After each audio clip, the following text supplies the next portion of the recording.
Good afternoon. Thank you for joining us today. My name is Trisha Pione, and I'm the project director of New England's Hidden Histories at the Congregational Library and Archives. Welcome to today's virtual program, The Stones Cry Out, Early New England Epitaphs in Context with John Hanson. To begin, I want to acknowledge that the Congregational Library and Archives resides in what is now known as Boston, which is in the place of the Blue Hills, homeland of the Massachusetts people, whose relationship and connections with the land continue to this day and into the future. For those joining us for the first time, the Congregational Library and Archives is an independent research library. Established in 1853, the CLA's mission is to foster a deeper understanding of the spiritual, intellectual, cultural, and civic dimensions of the congregational story and its ongoing relevance in the 21st century. We do this through free access to our research library of 225,000 books, pamphlets, periodicals, and manuscripts in our digital archive, with more than 130,000 images, mostly drawn from our New England's Hidden Histories project. Throughout the year, we offer educational programs and research fellowships for students, scholars, churches, and anyone interested in Congregationalism's influence on the American story. Please check our website, congregationallibrary.org, to learn more about what we do and for news of forthcoming events. The New England's Hidden Histories Project is a digital project of the Congregational Library and Archive that digitizes, transcribes, and provides access to early New England congregational church records. It is an online collection of manuscript records from approximately 1620 to 1850, including letters, sermons, diaries, church records, relations of faith, disciplinary cases, and account books, as well as vital records. And the project works in partnership with libraries, archives, and churches to digitize these records. So far, there are over 130,000 pages of material digitized and over 20,000 pages of literal transcription, all available on our website, congregationallibrary.org/NEHH. So please allow me now, if I could, to introduce our speaker, John Hanson. John Hanson has been collecting and analyzing early New England epitaphs for years, examining where the verses originate and how their source texts were accessed, and the cultural and religious context in which they were chosen and carved on gravestones. He is the author of Reading the Gravestones of Old New England, published by McFarland in 2021, and has published and spoken extensively on his research. He received his A.B. cum laude in English and American Lit from Harvard and is a member of the American Antiquarian Society. John is originally from Massachusetts, and he currently splits his time between Boston and the Berkshires. So welcome and thank you very much for joining us today, John. I will turn it over to you. Thank you, Trisha, and thank you, Kyle, and thank you, everyone in the audience, for turning out this afternoon. I appreciate the opportunity to talk to you about my work. As Trisha said, for many years, I've studied epitaph verse with a primary focus on where did these verses come from, and I will talk about that today. But in the course of this work, I became increasingly interested in understanding the messages these texts were meant to send and the cultural and religious context in which they were chosen, because they were clearly inscribed with intent. This stone here in Salem, Massachusetts, is a perfect example.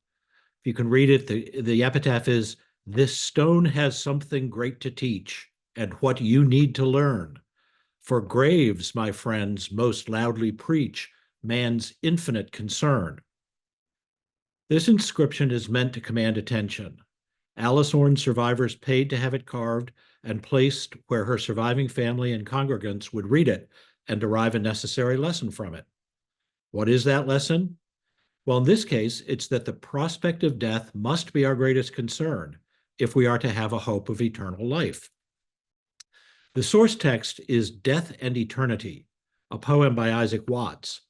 Watts was a nonconformist English minister, prolific hymn writer, and theologian whose works were integral to the literary and religious experience of early New Englanders. Quotations from his hymns, psalms, sermons, and poetry can be found in most of these burying grounds. My goal today is to place epitaphs like this one and their lessons in the context of the way colonial and early national New Englanders coped with dying and death and the rituals they used to live through it. The first thing to understand about the context for these epitaphs is that there was an ordinariness to dying in early New England that can be hard to grasp today. Death was a familiar part of everyday life. It took place in the home, attended by neighbors and family. There were no hospitals, no hospice facilities.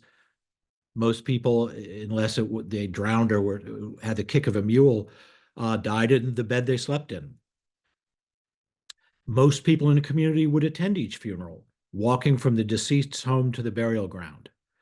And of course, it could happen to anyone, not just the elderly, but a farmer being killed by the falling of a tree, a woman in childbirth, and children of any number of untreatable diseases.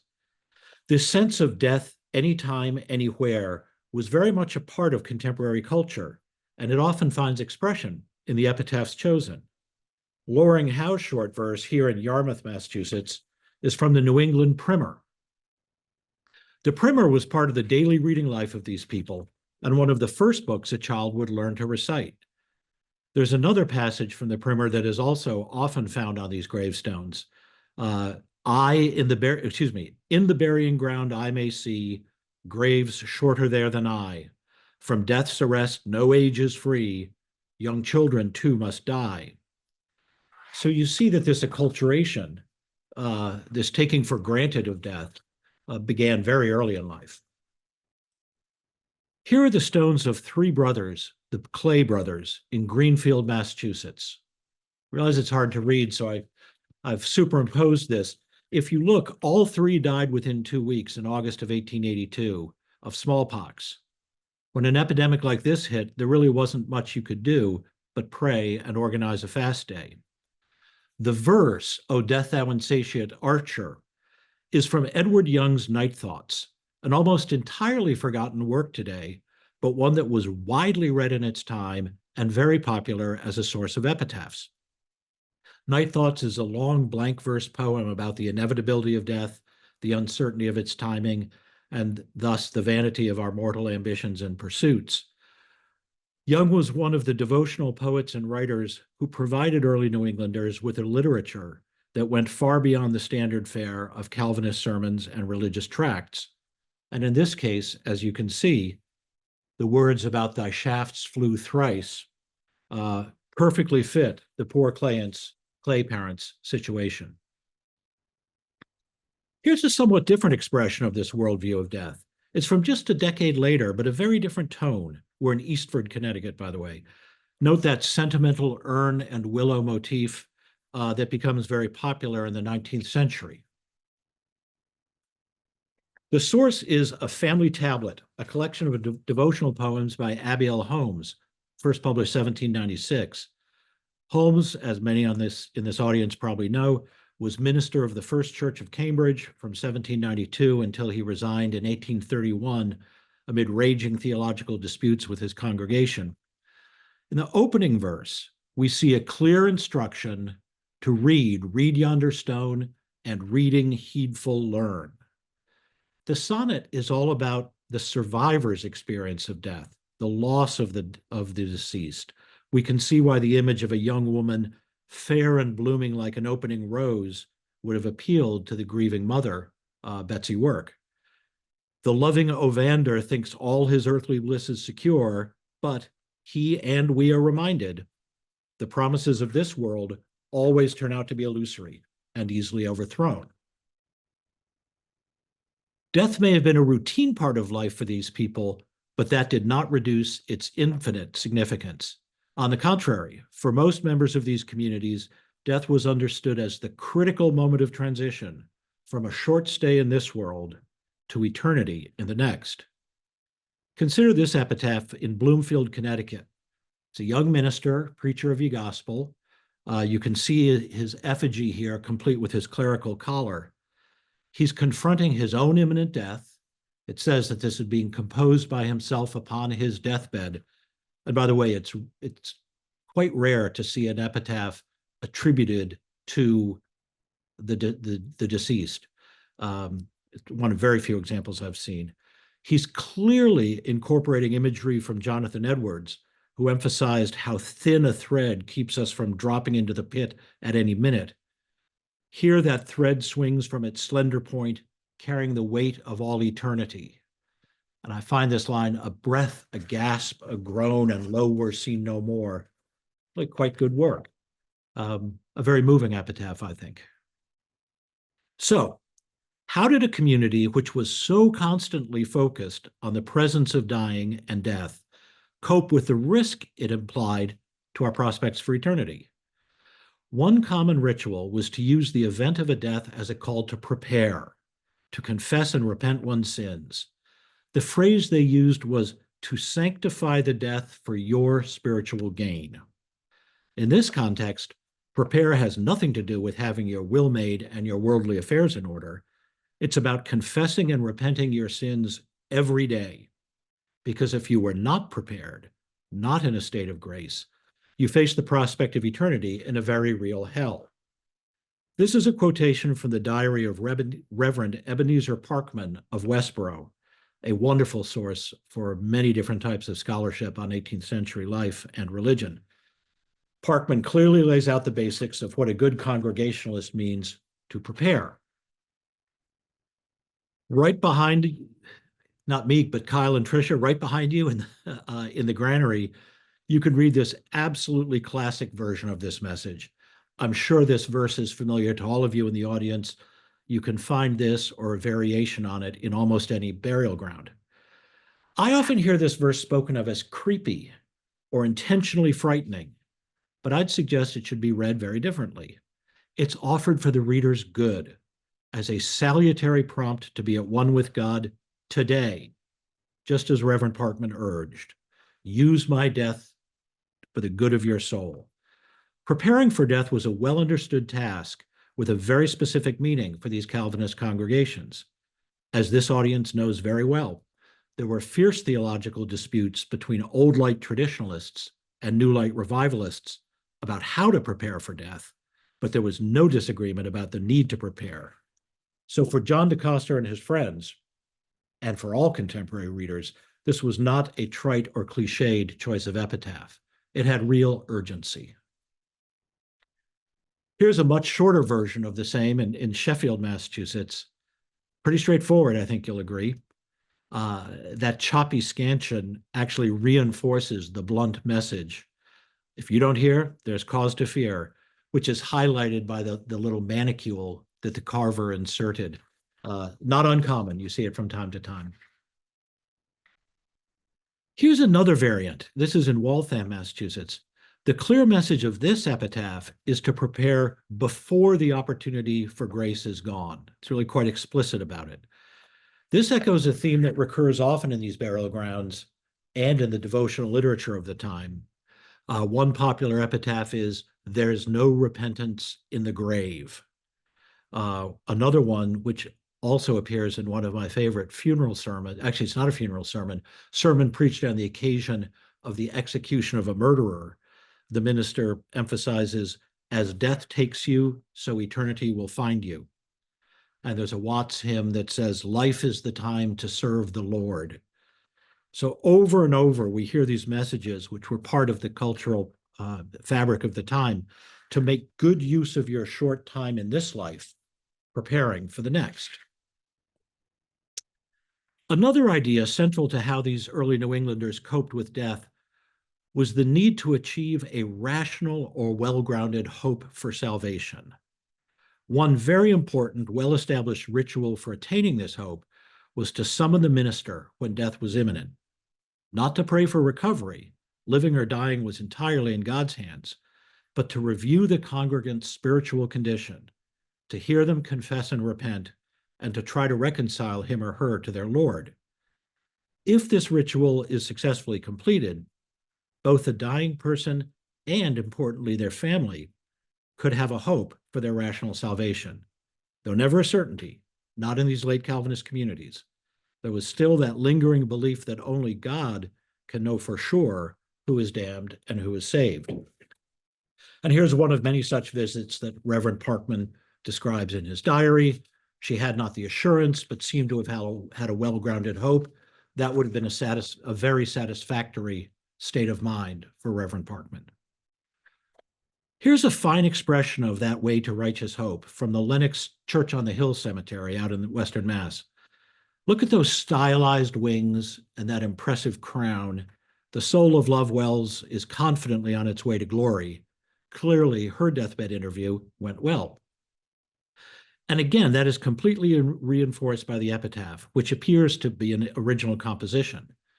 It starts with that warning language to prepare. The grave must be a warning to the living. But so long as you live virtuously in friendship with God, then you may have a peaceful death and pass through the gates to eternal joy. Look at this beautiful stone from North Brookfield, Massachusetts. Look at how the tympanum is perfectly integrated with the epitaph, which is an original composition stitching together several Bible verses. Up here, you can see the four states of Benjamin Gilbert's transition from this world to the next. First, he's laid in his coffin. Then his flesh is reduced to a mere skeleton in hopes that on the last day, his soul will ascend to heaven on these beautiful wings. And finally, his spirit is depicted way at the top, an angel for eternity. This brief epitaph is in Cambridge, old burying ground, right next to the Cambridge Common. It's from a 19th century book of transcriptions. I've looked for the stone, but I can't find it. It's probably disintegrated from weather or toppled over and been covered. At first glance, it's nothing really special, a nice sentimental little couplet, but it has a remarkable source. It's from Lines on Childbirth by Jane Coleman Turrell, or Turrell, I've been told some pronounce it, the daughter of a Boston minister. The poem was written in her third pregnancy. The first ended with a stillbirth, the second with the infant dying after just 11 days. Coleman Turrell died at age 27, and her husband Ebenezer, also a minister, published a collection of her letters, diary extracts, religious essays, and pious verse. He intended this not as a biography or memoir, but as a model of Christian virtues.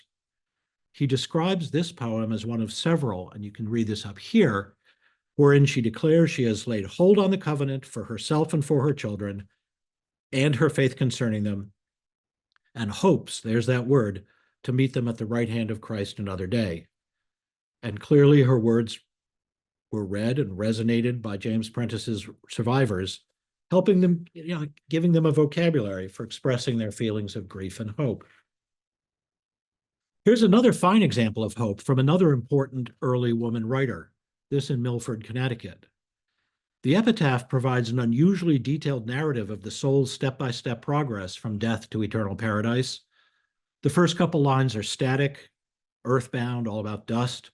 We have that familiar biblical language of dust to dust, and a striking image of sorrow like a statue guarding the urn that holds John Treat's ashes. Next, his soul moves through the ether to a land where a parade of angels marches it to mansions in the sky. And then, after a period of bliss, the trumpet sounds, the ground shakes, and the elect depart for eternity in realms of light. It's a dynamic tour de force of eschatological writing, and as far as I can tell, it's an original composition. But I did discover that it borrows from another work. You can see here that 2 lines of it are straight from a poem by Phyllis Wheatley. Wheatley, as you may know, is a remarkable figure in early American literature. Born in West Africa, she was enslaved and bought by a Boston family. She was taught to read and write and became a widely published poet. She became so popular, especially in England, that eventually she was able to negotiate her freedom. There's a lot of scholarship being done about the relationship between Wheatley and her contemporary audience. This memorial, and several others I have found that quote Wheatley, to me at least, provide indisputable evidence that her poems were deeply internalized by at least some of her readers, helping them express their deepest feelings of love, loss, and hope. This fine eulogy in Waltham, Massachusetts, offers another illustration of the path to hope. It lists, as you can read, all the virtues of a good Congregationalist, and it reinforces the lessons his faith taught him, that following the dictates of his religion, he lived under the influences of the Christian hope that affords him the rational expectation, the expectation of immortality. Note that this is 1761. Still fairly early on the century-long shift in attitudes towards salvation, from pious doubt early on to reasonable hope to comfortable assurance by the time we're turning into the early 19th century. I think this verse might, or this eulogy might have raised a few eyebrows among those who still incline towards the Puritan view of predestination. It certainly would have stood out even 3-4 decades earlier.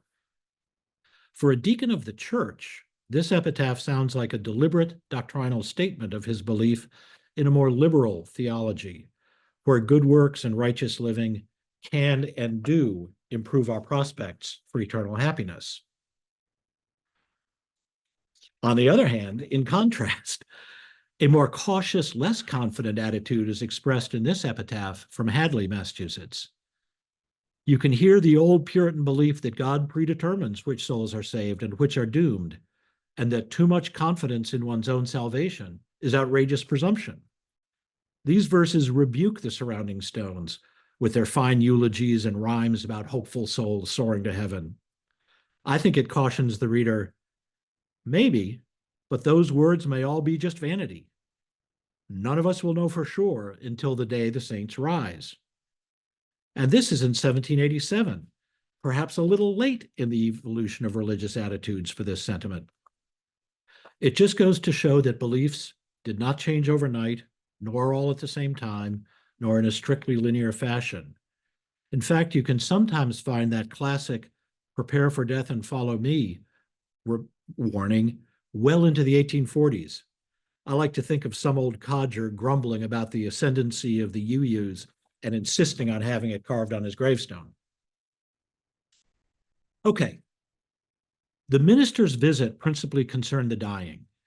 Afterwards, the burden of coping with the death fell to the survivors. In addition to that ritual reminder to prepare, another reflexive response to a death was to affirm that it was God's will and that the survivor's duty is to resign themselves accordingly. The ideal was to compose your mind, stop weeping, and redirect your emotions to reconciling yourselves with God. This passage is from a letter that Sarah Edwards, the widow of Reverend Jonathan Edwards, wrote to her daughter Esther after the great theologian's death. Esther, by the way, was also the wife of a minister, and her collected letters and diaries are a wonderful source of reading on many of these same topics. Look at this epitaph from Norwich, Connecticut. Justice can do no wrong. Wisdom sees this condition to be the best for thee. On the occasion of the death of a 4-year-old. The source is Michael Wigglesworth's Meat Out of the Eater, a book of explications of Puritan theology in poetic form. The lines that directly precede this epitaph verse are, "Be silent then, frail flesh. Impatience, hold thy tongue, and murmur not against the Lord, as if he did thee wrong." Taking together this verse and the epitaph, it really is a remarkably strident didactic message enjoining the bereaved parents to resign themselves to God's sovereign and inerrant will. One does hope it was of consolation to them. This image of death as a severe stroke from the chastening rod for which we should be grateful is frequently conveyed on these gravestones. Here's a perfect example from Washington, Massachusetts. I mentioned earlier that you could walk out of the house in the morning and be killed by the falling of a tree at any time. Instances of sudden death, like this one, provided the sharpest reminder of the need to be prepared every day, because sudden death eliminated the possibility of the deathbed visit from the minister, with its final confession and repentance.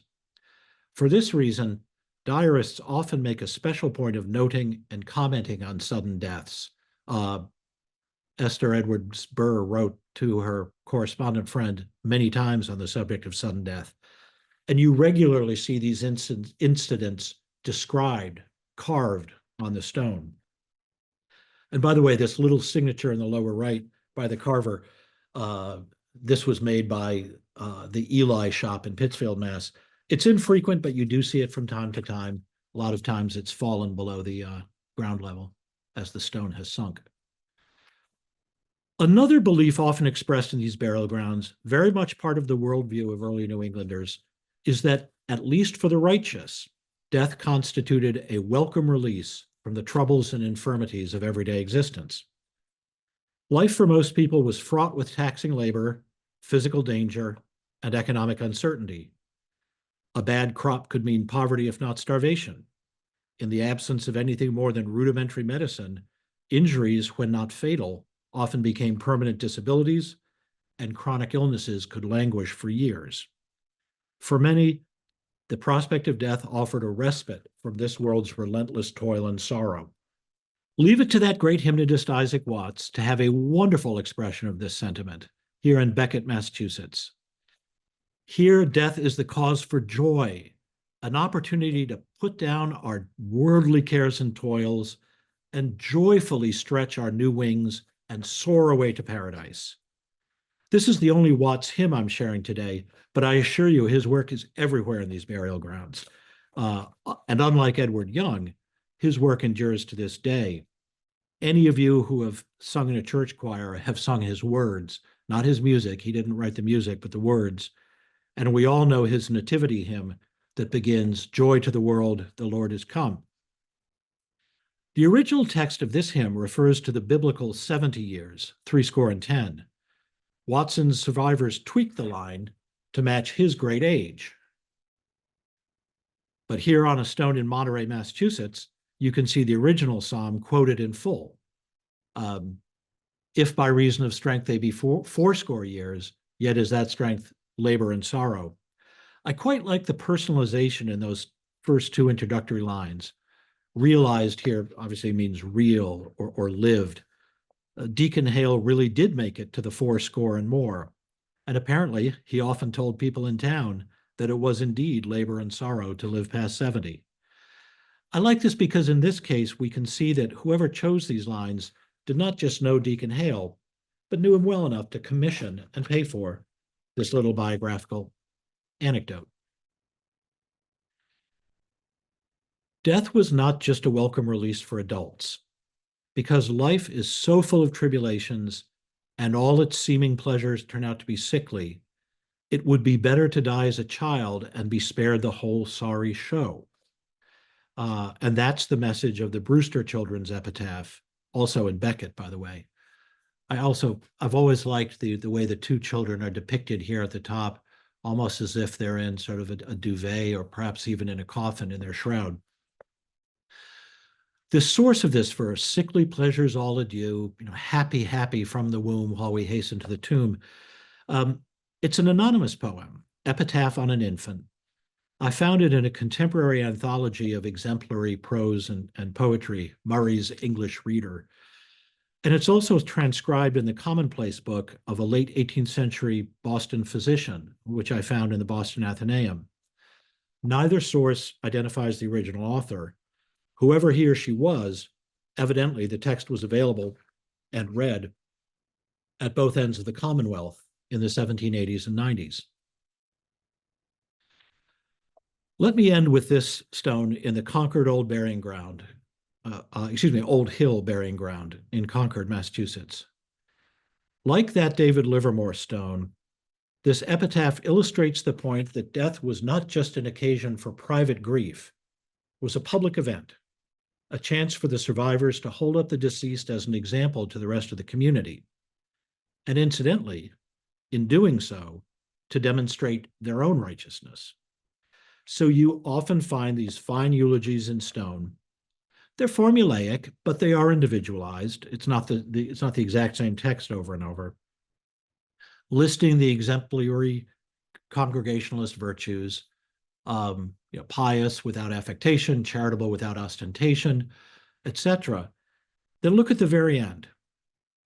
It ends with an explicit call to us, the reader. It addresses us as reader. Go thou and do likewise. And this, of course, is from the parable of the Good Samaritan in Luke, which ends with Christ telling his listener to emulate that good man. And here we should too. To me, it's a perfect example of the public didactic purpose of these epitaphs and gives you a sense of the worldview towards dying and death that informed the choices. So with that, Kyle, Tricia, I would be delighted to take questions and talk further. Thank you. That was fantastic. What a wonderful presentation. I'm thrilled. That was it's just so beautiful and moving, I think, to look at these epitaphs and to think and consider the word choice used on them. So we've got quite a few questions already in the Q&A box, but everyone who's on, please feel free to type in more questions and I think we'll be able to get to quite a few of them. But I'm going to use my moderator's privilege to ask you the first question. All right. And so I'm thinking, and some of this we've talked about, John, because I too love a cemetery and love to stroll around and use that as a way to connect with people in the past by reading these words and thinking about the lives of people in our cemeteries. And so what I want to ask you is about looking at gravestones as a kind of archive.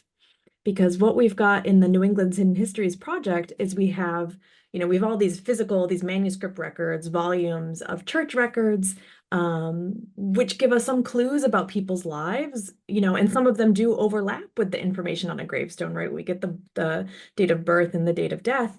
But you know, I feel like that's only part of the story. And what I really appreciate about your talk today is the way you've given us so much more to that story and one of the ways we can fill out, someone's fuller history. So I wonder, John, if you could tell us a little bit about how these gravestones can be used as an archive and as a wealth of information to find stories of people in the past.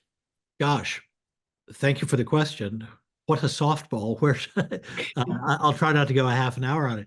But several things. One, and I don't mean this to sound dry or academic, but one of the things that scholars and historians with whom I've discussed my project have been very encouraging is just what you were saying. In attempting to understand how early New Englanders felt about dying and death, lots of work is done reading diaries, letters, commonplace books, sermons. No one has walked out into the burial grounds and looked. It is literally an archive inscribed in stone, meant to be there for perpetuity. Um, and it's just literally a whole new source of data that I frankly hope attracts more scholarship. I've told the story. I keep expecting to find the book someone has written about this topic, and they haven't yet. So maybe that will change soon. But also, I think compared even to a diary or a commonplace book or a letter, I think there is a significance to the choice of epitaph, which I hope I've convinced you was deliberate and thoughtful and intentional, not just sentimental doggerel. Partly because it cost real money to pay the carver to inscribe it, but also because to me, it's sort of the conclusion of the rituals I talked about for coping with the dying and death of a loved one. Last words, not in the sense of these are their last words they spoke on their deathbed, but a final statement of how we, the survivors, feel about the virtues and prospects in eternity for this loved one, member of our community. And as such, I think they are particularly important archival evidence of how people thought about these matters. I think that's such an interesting point too about a family member like maybe making some of those choices in their grief in the same way that we might write an obituary today that's in the newspaper or online now, I guess. But thinking about what the final statement is, sometimes the person might have thought about it, as you've shown, like the person themselves may have thought about it before death in their preparations, but also sometimes it's a family member making that choice later. And we had a question about that, so I'm jumping into these questions here. Sure. Someone has asked if we know if the deceased was choosing the message or if the family is choosing it. Yeah, great question. We can't really know. I suspect that it was a mix of both. Certainly, you find passages from Watts or James Harvey or Edward Young in commonplace books, and it stands to reason the surviving family might have known that that was a favorite passage.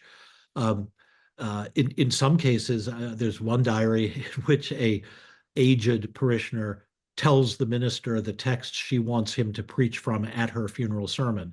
So clearly, where there was enough time and forethought, the decedent could pick. But I also think in many cases it was the surrounding family. Sometimes maybe the minister or the minister would have given a suggestion.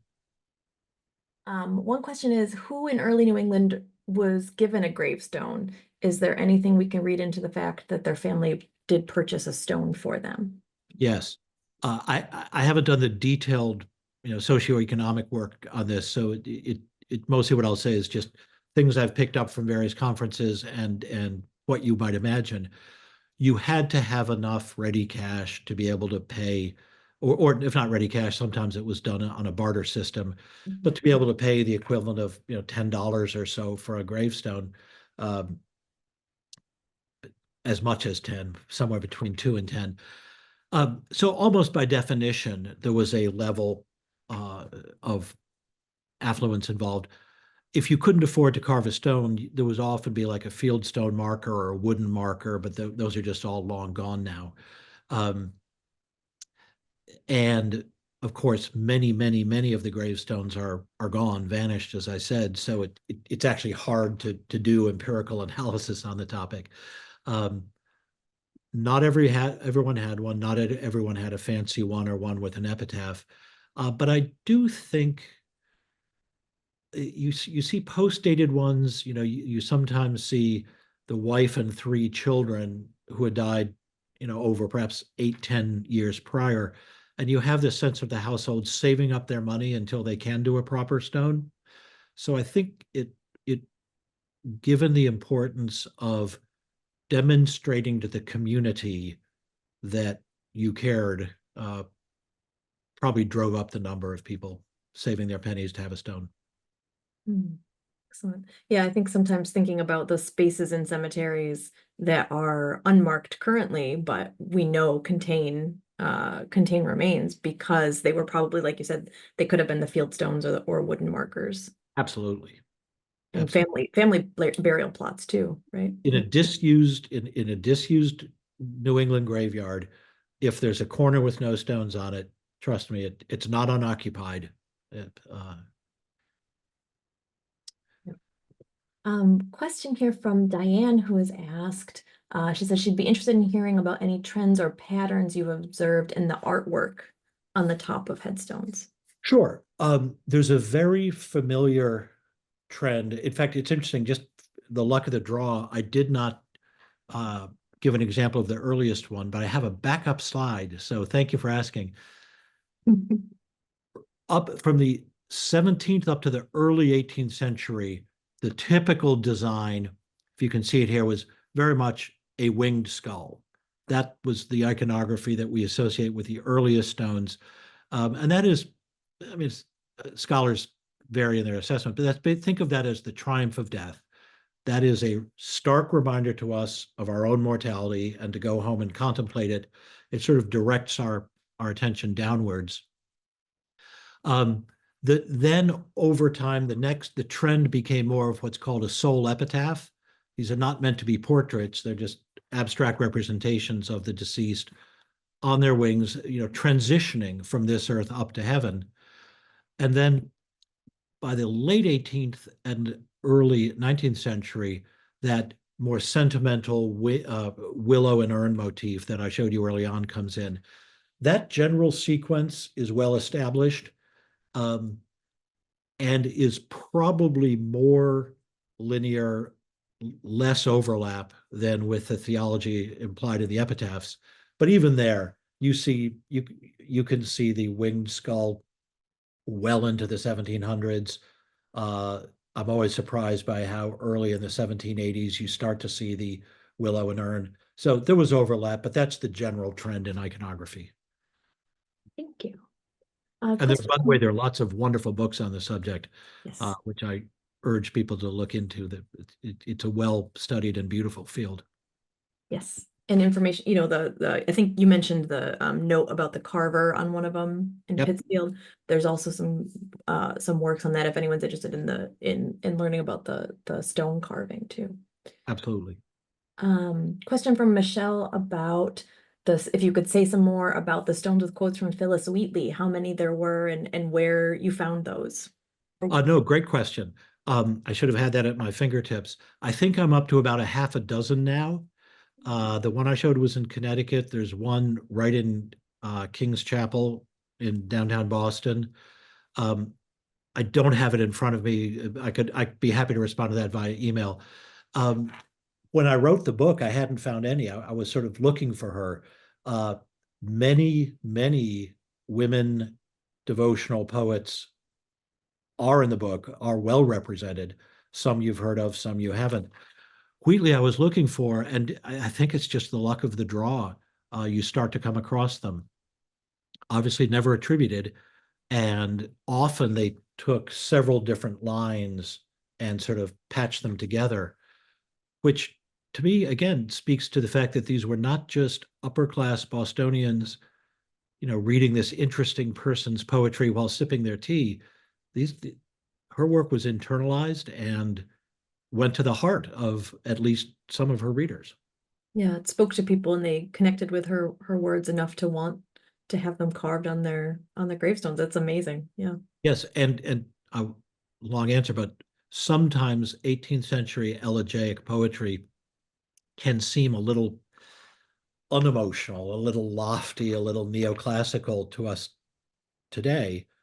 But as I keep reminding myself in this project, the trick is to read with the eyes and ears of the people that read at the time and made these choices. The fact that it moved them very deeply is frankly what counts. Mhm. A question from Michael who asks if there are any epitaphs from the first generation of New Englanders and would they have had different messages for the first generation of New England Puritan settlers? Great question. The very first generation were very, very simple stones. I think not that there wasn't a tradition of gravestone carving and epitaphs in England. There certainly was, but just materials at hand, skills on hand, uh, development of trade, all that. They're pretty darn primitive. Um, what you start to the short answer is very little epitaphic verse early on, just the names and dates, maybe a Bible verse. In fact, actually, back to my 1717 one from Revelation: "Blessed are the dead that die in the Lord," or the memory of the just is blessed. That was about it. The idea of a more extended poetic epitaph really only starts to come in around 1700, 1710, 20. Another question. What texts did you expect to find on gravestones but have not seen? Oh, good question. At this point, I've been at this long enough. Most of my expectations have been met. I will uh, say, though certainly something I find tomorrow could surprise me. I'll answer it the other way around, which is when I started, I expected to see scripture and hymnody a lot. I didn't expect to see anything like the range of poetry that I've seen. Shakespeare, Milton, Alexander Pope, and then a whole series of writers who maybe are a little lesser known but should be. Phyllis Wheatley, certainly, Elizabeth Carter, Anna Leticia Barbeau, um, Elizabeth Singer Rowe, a whole bunch of minor male poets that have gone to, in many cases, a justifiable obscurity. Um, it's really an amazing range. Latin appears occasionally. Horace's odes, little bits of Latin from Addison and Steele show up with some regularity. In fact, I found one with a passage from the Aeneid just the other day. Uh, it speaks to how rich the reading environment of early New Englanders was. And I emphasize these aren't just people in Boston and New Haven and the Providence. These are people out in the rural New England who have access to anthologies, almanacs, um, little bits that might appear in the local newspaper. Um, there were lending libraries. So I think we underestimate the breadth of reading that these people did. Uh, it helped that it was devotional reading, that it was good for your soul. Uh, but it was a very rich environment. I've had a couple questions and comments about Isaac Watts. People happy to see him and see him being used. And one question about the intersection of the visual and the aural in gravestones that quote Watts. And the question is, how has the materiality of these stones added this other dimension to the experience of the viewer at the gravestone? I would pass that back to potential viewers on the audience, and I would say you should get out into a rural burial ground and experience it for yourself.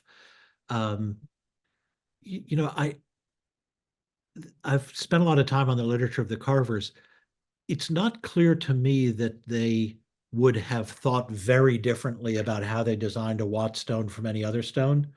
The impression I get, and I and some colleagues have done some research on this, the carver knew the designs, both for the vertical pilasters and for the tympanum that they were comfortable with, um, and would carve that, and then they would be order takers of the text. I will say that one I showed earlier with the bespoke text stitched together from Bible verses, and that really extraordinary sequence of coffin to skeleton to rising soul to soul in heaven. I don't know if the customer requested that or if that was a particularly inspired moment by the carver. But every now and then, I guess I would answer it by saying every now and then, a truly striking work of art does come together. And then you just pause and say, clearly that was a special moment. Yes, I too, I will join your call to go out and explore your local rural cemeteries. I will do so this afternoon, in fact. I think it's a beautiful fall day. Always nice to take a walk in a cemetery in New England. A question from Pat Vondel about evidence in these stones of the first Great Awakening or second Great Awakening in their choices. You mentioned some Jonathan Edwards in there. Yes, this is where it's a terrific question.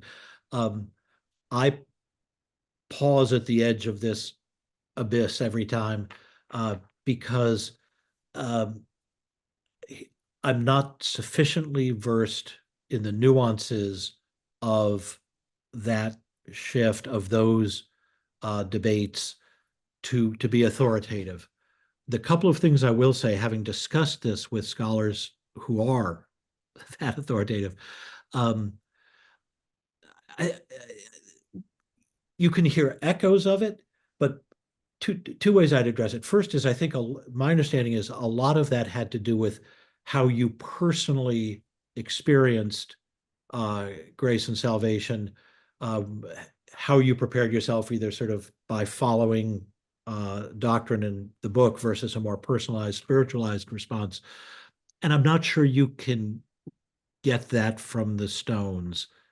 I can't quite read the mind and emotions of the decedent that way.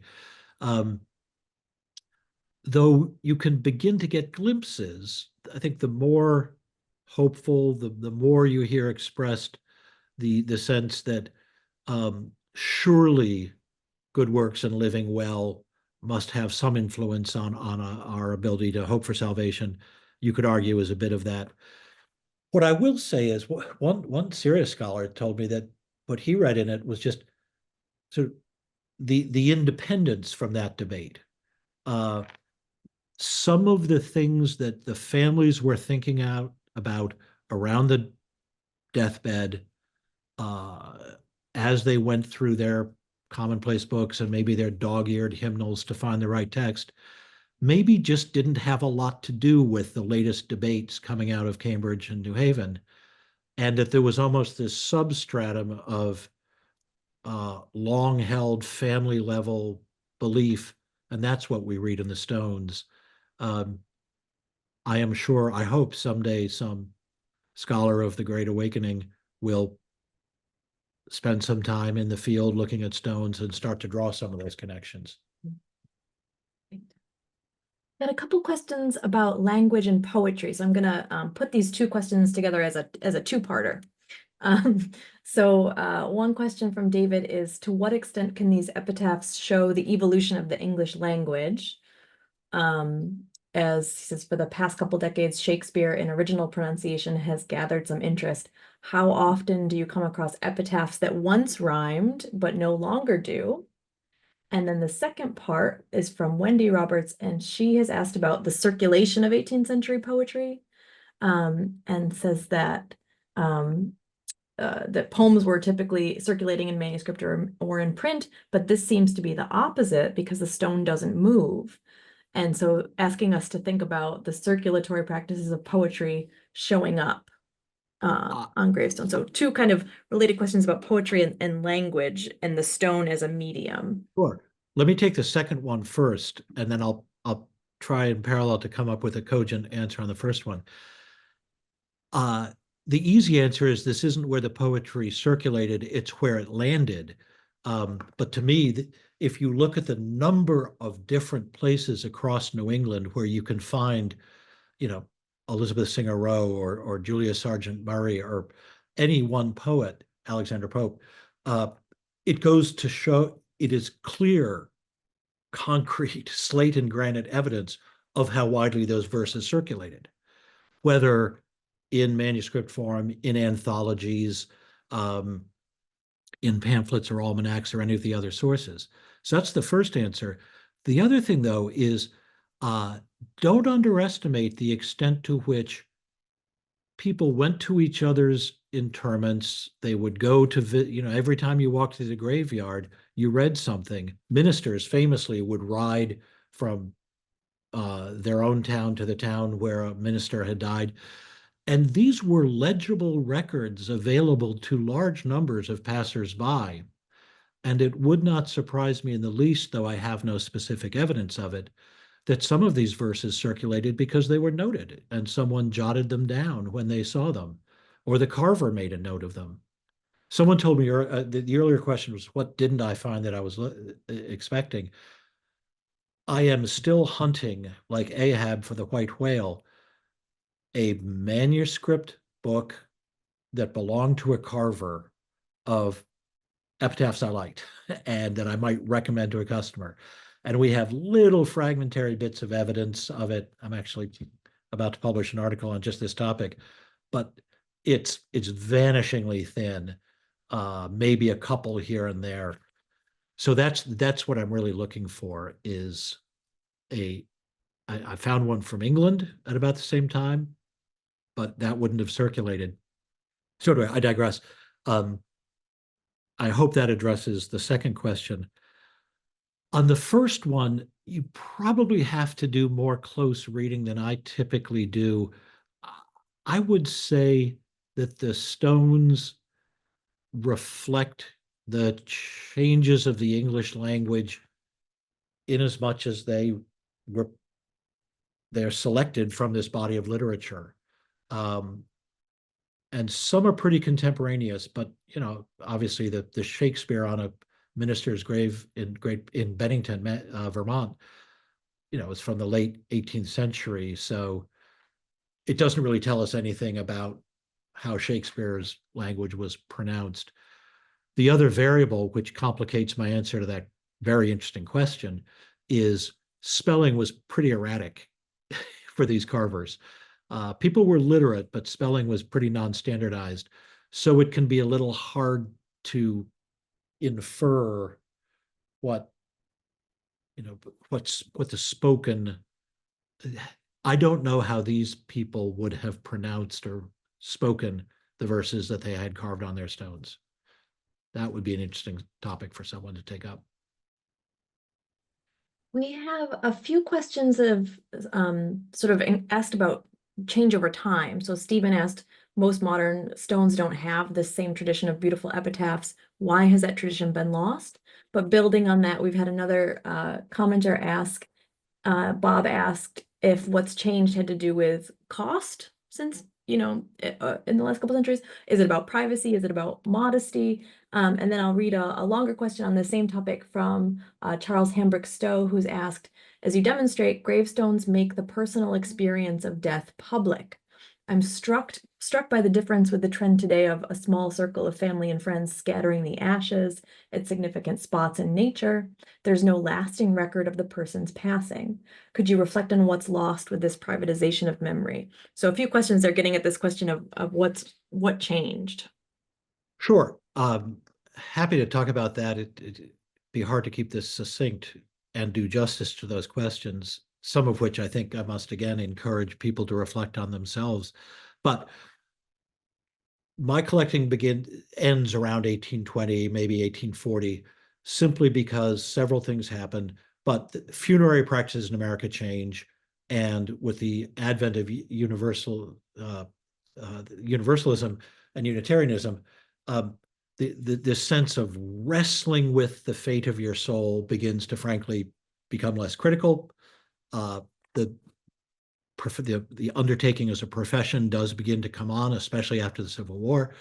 And the death becomes, as one of the listeners remarked, much less public, much more a matter of personal grieving.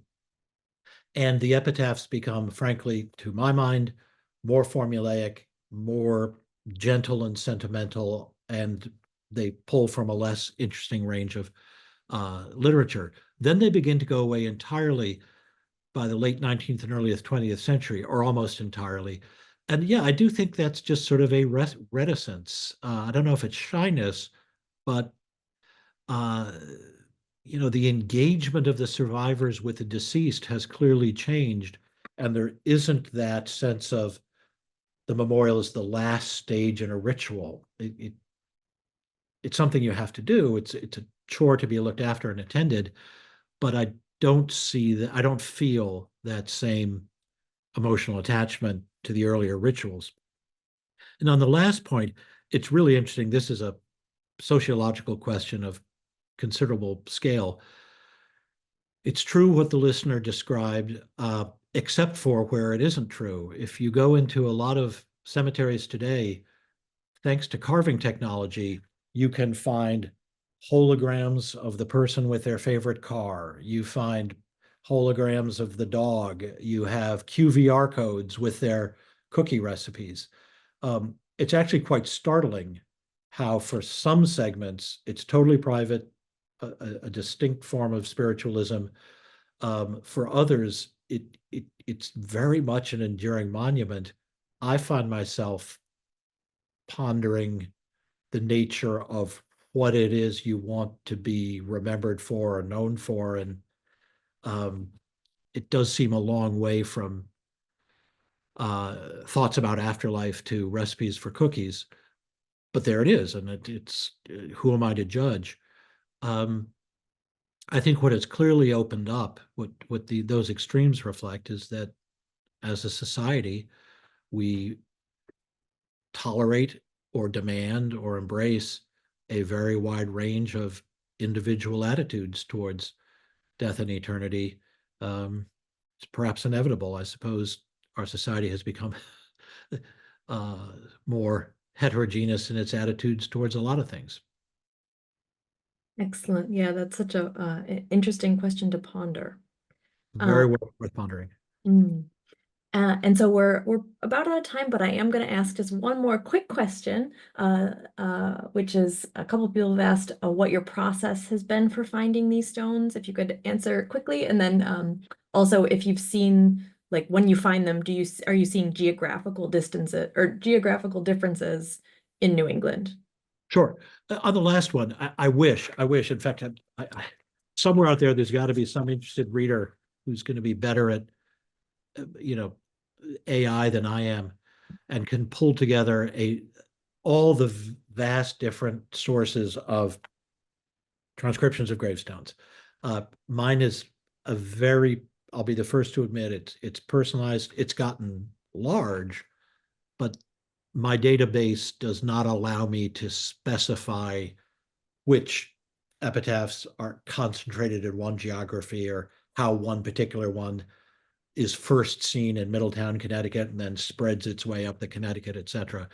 I wish I could. It's work to be done. I hope someone will do it in my lifetime so I can learn from it. Um, the first question, though, is the fun one. I make it my business to look for old New England burial grounds. I am willing to do it especially with winter coming on. I'll settle in an armchair and read a book of transcriptions.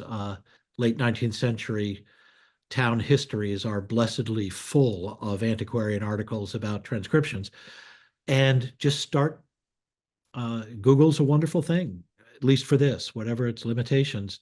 Uh, some of these obscure poets I would never have been able to source without that help. And a little bit like a lepidopterist, when I find a new one in my net, I get all excited and say, "Who knew? I'd never seen this particular passage before." A whole new hymnist, a whole new poet, uh, and on and on. It never gets old. Always learning a new source of literature, which in turn gives me a renewed appreciation for the long deceased person who read it and dog-eared it and wanted it on their gravestone. And I have learned per this talk to then start thinking about, okay, where were they in their religious journey? What is the sentiment they're trying to leave me with? What's the lesson they're trying to leave for us, the survivors, to learn and benefit from? Excellent.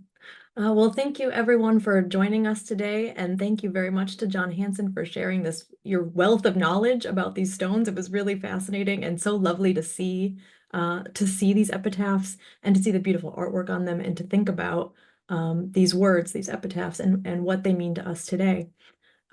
Truly a pleasure to talk with you and chat about some of these questions and these issues, and we hope we can have you back again for your next book when that comes out. My pleasure, and thank you for the wonderful questions.